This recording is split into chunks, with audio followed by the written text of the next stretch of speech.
Hello mga lods, for today's video, preparar ko na niya ang sakon saging nga mga lods. Na arnibal kay may nag-order mga lods. I-deliver ko na niya sila.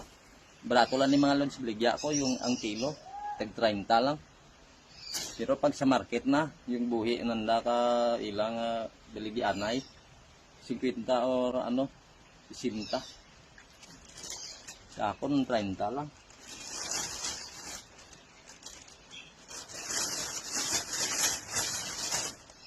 Oh, ganda ng mga pagkaluto ng mga lods. Oh.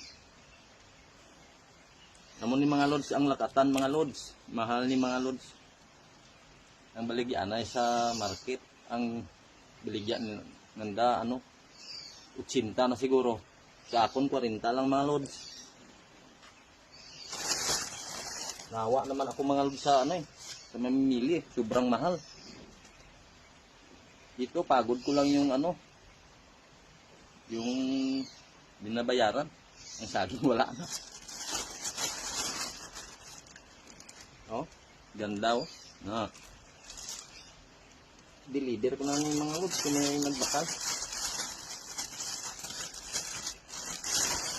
Ayan. Kagari mga lods. May nag-order man sila lang ang mapaluto. Bigay